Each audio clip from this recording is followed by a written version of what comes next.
राधे राधे भाई और बहनों, आप सभी को मेरा प्यार भरा नमस्कार। और मैं अपने YouTube channel music with Poonam में आप सभी का बहुत बहुत स्वागत करती हूँ। आज मैं औसान माता की एक बहुत ही अच्छी कहानी लेकर आई हूँ। कहानी को पूरा सुने क्योंकि कोई भी कथा अधूरी नहीं छोड़नी चाहिए। और कमेंट करके बताएं कि कहानी कैसी लगी।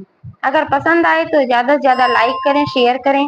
और चैनल को अभी तक सब्सक्राइब नहीं किया है तो प्लीज चैनल को भी सब्सक्राइब करके बेल आइकन को प्रेस कर दें, ताकि सारे अपडेट्स आपको मिलते रहें। ऐसे ही अपना प्यार, दुलार, आशीर्वाद, स्नेह, सपोर्ट बनाए रखें अपनी बहन पर।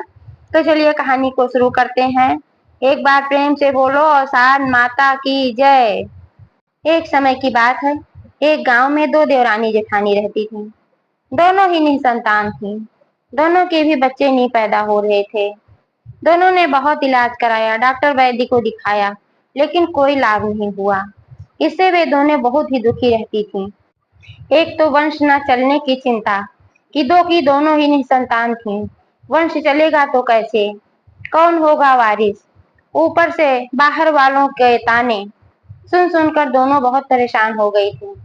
कोई भी दोनों से ढंग से बात नहीं करता था। पूजा पाठ में भी नहीं कोई बुलाता था। औसान माता की पूजा होती, छठ माता की पूजा होती, संकटा माता की पूजा होती, कोई भी पूजा होती तो सब औरतों को बुलाया जाता। लेकिन सुहागिन होते हुए भी उन दोनों को कोई नहीं बुलाता था। सब लोग कहती थी कि ये दोनों बाजिन हैं, इन दोनों को पूजा में बुलाना अच्छा नहीं है, इसलिए कोई भी नहीं बुलाता था। सभी लोग उपेक्षा करते थे। इन सब बातों से दोनों देवरानी जेठानी बहुत ही आहत होती थीं। एक तो घर में बच्चे नहीं थे, बड़ों का ही खाना था। सुबह खाना बन जाता, उसके बाद दिन भर दोनों खाली बैठी रहती। घर में बच्चे होते हैं तो बहुत सारे काम होते हैं। उनको नहलाना धुलाना, उनके कपड़े धुलना, उनके लिए नाश्ता बनाना, बार बार खाना पीना देना, स्कूल भेजना वगैरह वगैरह बहुत सारे काम होते हैं। तो उसमें औरतें बिजी रहती हैं। लेकिन जब घर में बच्चे नहीं होते हैं तो कोई काम नहीं होता है। बड़ों का खाना बनाकर फिर खाली हो जाती थी दोनों, और बहुत ही ऐसे ही गुमसुम सी बैठी रहती थी, कभी घर के अंदर तो कभी घर के बाहर। ऐसे ही एक दिन दोनों घर के बाहर बैठी हुई थी और आपस में बात कर रही थी। देवरानी कह रही थी, दीदी, एक तो हम लोग के घर में कोई काम नहीं रहता ज्यादा, बच्चे वगैरह नहीं है इसलिए। दूसरे, हम लोग को कोई पूजा पाठ में भी नहीं बुलाता कि हम लोग वहां ही जाएं तो थोड़ा हम लोग का मन भी बहल जाएगा और थोड़ा हम लोग का टाइम भी पास हो जाएगा। तो जेठानी ने कहा, हाँ छोटी तो बिल्कुल ठीक कह रही है। ये समस्या तो हम लोगों के साथ है, लेकिन क्या कर सकते हैं। भाग्य का लिखा कौन टाल सकता है। हम दोनों के भाग्य ही जब ऐसे हैं तो क्या किया जा सकता है। अब तो भाग्य के साथ ही चलना पड़ेगा। देवरानी ने कहा, हाँ दीदी ठीक है। यही सब बातें कर रही थी दोनों और बहुत बहुत दुखी थी, बहुत ही ज्यादा दुखी थी, क्योंकि उस दिन भी बृहस्पतिवार था। और देखी, उन लोगों ने देखा कि औरतें सज धज कर जा रही थी, किसी के यहाँ दुर्गा की पूजा थी, लेकिन उन दोनों को किसी ने नहीं बुलाया था। देवरानी ने कहा, दीदी, यह तो सुहागिनों की पूजा है और हम दोनों सुहागिनें हैं, फिर भी हम दोनों को कोई नहीं बुलाता है। बच्चे नहीं है तो इसमें क्या फर्क पड़ता है, हम सुहागिनें तो हैं। जिठानी ने कहा, हाँ छोटी तू सही कह रही है, लेकिन कोई भी हम लोगों का मुंह नहीं देखना पसंद करता, क्योंकि हम दोनों बाजिन हैं। देवरानी ने कहा, हाँ दीदी, हम लोगों को कोई प्रसाद भी नहीं देता इसीलिए, और इसीलिए हम लोग पूजा भी नहीं करा पाते, क्योंकि हम लोगों के यहाँ कोई आता ही नहीं है। हम किसी को पूजा में आमंत्रित करते हैं तो कोई आता ही नहीं है, और यह पूजा बिना सास सुहागिनों के हो नहीं सकती है, इसलिए हम लोग करा नहीं पाते हैं। क्या करें क्या ना करें। दोनों आपस में इसी बात पर विचार विमर्श कर रही थीं और बहुत ही चिंतित हो रही थीं। तब तक अचानक एक तरफ से एक बूढ़ी माई आई। उनके हाथ में एक छोटा सा थैला था। उस थैले में उन्होंने कुछ रखा हुआ था और आकर उन दोनों के पास खड़ी हो गईं। जैसे ही उनकी सोटी की आवाज उन दोनों ने सुना, तुरंत सर उठाकर देखा। बूढ़ी माई ने कहा, क्या बात है, तुम लोग इतनी दुखी क्यों हो, क्या परेशानी है, मुझे बताओ, शायद मैं तुम दोनों के कष्ट कुछ काट सकूं। तब दोनों ने कहा, हे बूढ़ी माई, आप कौन हो और हम लोगों की मदद करना क्यों चाहती हो। हम लोगों का तो कोई मुंह भी नहीं देखना चाहता। हम लोगों से तो कोई सीधे मुंह बात भी नहीं करता, और आप आई हो इतने प्यार से हम लोगों से बात कर रही हो और हमारे कष्ट काटने की भी बात कर रही हो। आप कौन हो? क्या आप देवी हो?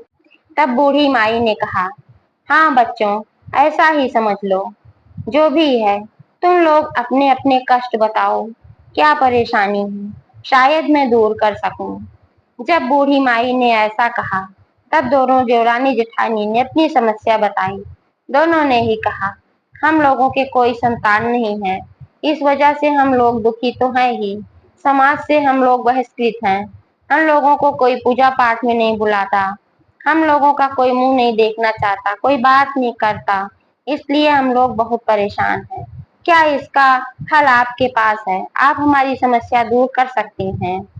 तब बूढ़ी माई ने कहा, देखो बच्चों, मेरे पास कुछ ऐसा है कि मैं तुम लोगों को देना चाहती हूँ। तब उन दोनों ने कहा, क्या? बूढ़ी माई ने कहा, आज दुर्दुरिया की पूजा थी और मैं उस पूजा में गई थी। वहां से मैं कुछ प्रसाद लाई हूँ। प्रसाद का नाम सुनकर दोनों ही खुश हो गईं। उन दोनों ने कहा, हे बूढ़ी माई, कोई तो हम लोग को प्रसाद भी नहीं देता है। लाइए, आप लाई हैं तो आप प्रसाद हम लोगों को दे दीजिए। तब बूढ़ी माई ने अपने थैले में से एक एक मुट्ठी लाई और चना निकाला और दोनों के आंचल में डाल दिया और थोड़ा थोड़ा सा गुड़ भी दिया। और बूढ़ी माई ने दोनों से कहा कि हे बेटियों, तुम लोगों को ये प्रसाद मैंने दिया है, तुम लोग खाना और किसी को मत देना, चाहे कोई कितना भी मांगे। उन दोनों ने कहा, ठीक है, और बूढ़ी माई चली गई। जैसे ही बूढ़ी माई गई, तैसे ही तुरंत 5-6 बच्चे आए, और उन बच्चों ने जब देखा कि ये लोग प्रसाद ली हैं, उन बच्चों ने मांगना शुरू कर दिया। उन बच्चों ने कहा कि मुझे दे दो, लाई खाऊंगा, कोई कह रहा है कि चना खाऊंगा, कोई कह रहा है गुड़ खाऊंगा। तब ये दोनों बहुत परेशान हुई। इन दोनों ने कहा कि अब क्या करूं, बूढ़ी माई ने तो मना किया था कि तुम ही दोनों लोग खाना और किसी को मत देना। तब जेठानी ने कहा, जब बूढ़ी माई ने मना किया है तो फिर क्यों दूं? जेठानी ने बच्चों को डांट कर भगाया, भागो यहाँ से तुम लोग के लिए नहीं है, मेरे लिए है, तुम लोग को नहीं दे सकती हूँ। तब देवरानी ने कहा, नहीं दीदी, ऐसा नहीं करना चाहिए। ये बच्चे हैं, बाल रूप हैं, भगवान का स्वरूप है, इन्हें मत भगाइए, इन्हें मत डांटिए, इन्हें मैं अपना प्रसाद दे दूंगी। क्योंकि अगर ये मांग रहे हैं और इनको मैंने नहीं दिया तो यह प्रसाद मेरे गले से नीचे नहीं उतरेगा। बच्चे मांगते रहें और मैं खा लूं, ऐसा तो हो नहीं सकता। तब जिठानी ने कहा, नहीं छोटी, माता ने कहा था कि अपना प्रसाद खुद ही खाना। तब देवरानी ने कहा, हाँ बूढ़ी माई ने तो कहा था, लेकिन ये बच्चे इतनी जिद कर रहे हैं, इन लोगों का प्रसाद खाने का इतना मन है, तो इनको ना देकर मैं कैसे खा सकती हूँ। देवरानी ने उन बच्चों को अपना प्रसाद दे दिया, बस एक दो दाना प्रसाद के नाम पर अपने मुंह में डाल लिया, और जेठानी ने कुछ भी नहीं दिया, सारा प्रसाद खुद ही खा गई। उसने कहा, बिल्कुल नहीं, मैं नहीं दूंगी, बड़ी मुश्किल से तो आज प्रसाद मिला है, कोई देता नहीं है। आज बूढ़ी माई देकर गई हैं और कहकर भी गई थी कि किसी को मत देना, तो मैं तो नहीं दूंगी छोटी, तुझे देना है तो दे। देवरानी ने कहा, कोई बात नहीं दीदी, आप खा लीजिए, पर मैंने अपना प्रसाद तो दे दिया है, प्रसाद के नाम पर मैंने एक दो दाना खा लिया है। प्रसाद तो प्रसाद होता है, चाहे थोड़ा खाओ चाहे ज्यादा खाओ। प्रसाद पाकर बच्चे खुश हो गए। जैसे ही बच्चे वहां से प्रसाद लेकर गए, तुरंत बूढ़ी माई फिर उपस्थित हुई। उन्होंने देखा कि देवरानी ने अपना प्रसाद दे दिया है, जेठानी अपना सारा खा गई है। तो बूढ़ी माई ने कहा, क्या हुआ? ये बच्चे आए थे, तुम लोगों ने प्रसाद दे दिया क्या? तो जेठानी ने कहा, नहीं नहीं बूढ़ी माई, आपने मना किया था ना, मैंने नहीं दिया है। देवरानी ने कहा, बूढ़ी माई क्षमा करें, बच्चे थे, मांग रहे थे, उनका मन था प्रसाद खाने का, तो मैंने दे दिया, आप मुझे क्षमा करें, आपने तो मना किया था, लेकिन मुझसे नहीं रहा गया, मैं उन बच्चों को ना देकर खुद नहीं खा सकती थी। अगर वे बच्चे ना आए होते तो मैं खा जाती, लेकिन जब वो आ गए और मांगने लगे तो मुझसे ये नहीं हो पाया, इसलिए मैंने प्रसाद दे दिया। हे माते, हमें क्षमा करें।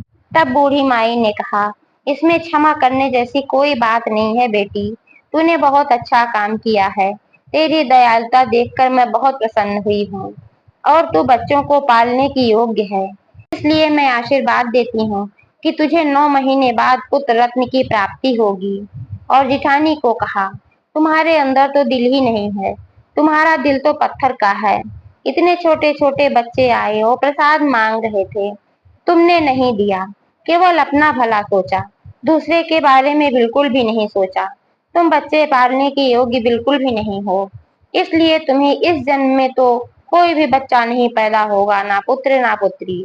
अगले जन्म में शायद हो। अगर इस जन्म में तुमने कोई अच्छा कार्य किया तो आगे से अपने में सुधार करना, अच्छा कार्य करना, जिससे अगला जन्म तुम्हारा सफल हो और अगले जन्म में भी इस तरीके की तुम्हें परेशानी ना हो। एक औरत के अंदर दयालुता बहुत जरूरी होती है, वह तुम्हारे अंदर बिल्कुल भी नहीं है, इसलिए तुम इस परीक्षा में फेल हुई। कोई बात नहीं, अब से अपने में सुधार करो। तब जिठानी ने बूढ़ी माई से क्षमा मांगा, कहा, मुझसे भूल हो गई, अब मैं ऐसा कभी नहीं करूंगी। मुझे नहीं पता था कि ऐसा करने से आप रुष्ट हो जाएंगी। बूढ़ी माई ने कहा, मैं रुष्ट नहीं हुई हूँ बेटी, मैं तुम्हारी बात बता रही हूँ कि तुम ऐसे अगर करोगी तो तुम बच्चे भी नहीं पाल सकती हो, इसलिए तुम्हें बच्चे अभी नहीं मिल सकते हैं, आगे से ध्यान रखना। और ऐसा कहकर बूढ़ी माई चली गई। 9 महीने बीते, देवरानी को पुत्र रत्न की प्राप्ति हुई। घर में बहुत खुशियां छाई। जेठानी भी खुश हुई, चलो वंश में कोई तो हुआ, कुल की रक्षा हुई। और सास सुहागिनों को बुलाकर देवरानी जेठानी ने औसान माता की दुर्दुर्गियां कराई। जब उनके घर संतान पैदा हो गई तो लोगों का आना जाना भी हो गया, मिलना जुलना भी हो गया। सब लोग उनके यहाँ बड़े प्रेम से दुर्दुरिया खाने के लिए आईं और फिर अपने घर भी उन लोगों को पूजा पाठ में बुलाने लगी। एक बार प्रेम से बोलो, औसान माता की जय।